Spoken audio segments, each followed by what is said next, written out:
Hello, I'm back again here real quick with another little update. Basically, if you're going to take a little trip, plan on packing up a handful of cigars, a couple more little pointers here for you. One of the things, I am going to go ahead and take my Herfador. That way, if I'm out taking the bike, I'll throw it in my backpack. Who knows, I might catch somewhere off in the trails, decide it's close to sunset, sit there, shoot myself a 20-minute time-lapse photography, smoke a cigar down while I'm doing it. Can't ever beat that. A couple other things always recommend taking. I've got 3 different kinds of cutters here. I've got a rigger cutoff, a V-cut, which I mentioned came from a real good friend of mine. His father gave me that one. Also, I have a center punch, which is a great little deal. A lot of guys, it's actually designed to be on a keychain. Not a big keychain kind of guy. Most of my stuff, I try and keep them as small as possible. I'm bringing my nice lighter here, which also came from the same friend's dad, so gotta love that. I do also recommend very highly bringing a secondary lighter. This right here is a nice little unit. Picked it up at Harbor Freight, real cheap. Also refillable, so being how both those propane lighters are nice and refillable, you never know when you're going to run out. Always bring yourself an extra can of butane. An absolute worst case scenario, never hurts to bring yourself a couple extra boxes of matches. Never hurts anything. Also, if I'm going to be gone that long, I like to go ahead and bring my draw poker. One of the things I've mentioned before, after I cut the end off, punch it, V-cut it, whatever I do, I take a good draw, make sure it's going to be a good cigar. If it's not, throw it back in the box, bring it home, and draw punch it.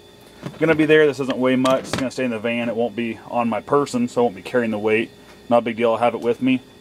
Another thing I tend to do a lot when I'm packing up a whole bunch of stuff, I usually tend to throw in so many random cigars I've been wanting to try for a long time and keep forgetting to do. I forget to take my staples, so in case I run into 2 or 3 in a row that suck, you pitch them out. Just go grab one of your faithfuls. You might have just something bad in your mouth. You might have a bad taste going on. It might be a bad night for you. And if you go back to one of your staples, you'll know right then if it's you or if it's the cigars. So I went ahead and threw in a box of my Onyx Reserves. Got a few different random ones that I went ahead and packed up a few extra. The other thing I do is I go ahead and keep a hold of the packages Cigar.com sends my cigars to. That way if you have something that's a really strange, overpowerful flavor, something odd, you don't want it mixing with the rest of your stuff, go ahead and throw it in there, zip seal it up. You got a little humid care package in it. Works great to keep your cigars humid. Again, like I said, one of the big things as a cigar smoker, if you're going to be out random places, I'm going to, like I said, that's a OHV park down in Missouri. So who knows who's going to be there. Make sure you bring yourself along a handful of real mild to medium cigars, especially the mild stuff. Offer somebody a cigar. Somebody may never have it. They've never smoked cigars. Find out they're a cigarette smoker. They are. Teach them how to smoke a cigar, how much different it is than smoking cigarettes. Teach them how to light it. Be an ambassador to the world of cigars. Most of us in the world of cigars are real giving, friendly, generous people. They've done a bunch of studies. The average cigar smoker tips bigger than non-cigar smokers. We actually have a more peaceful life.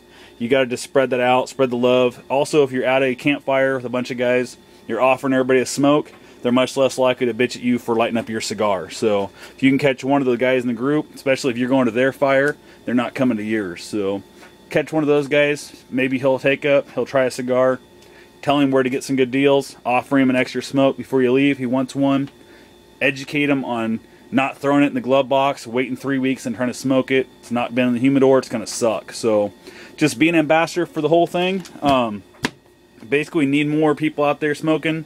Like I said, the more people we have smoking, the more likely we're going to get laws changed back, or we can actually have a cigar and where we want, open cigar clubs, that kind of thing. So let's work in the positive, make all the rest of the cigar smokers look good, and let them realize there's a difference between a cigar smoker and a cigarette smoker.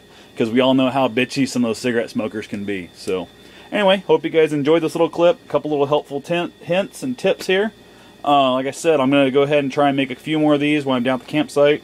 But probably rather dark. Don't know how it's going to work, so I'll do most of my smoking in the evening after riding. So hope you guys have a wonderful and safe day.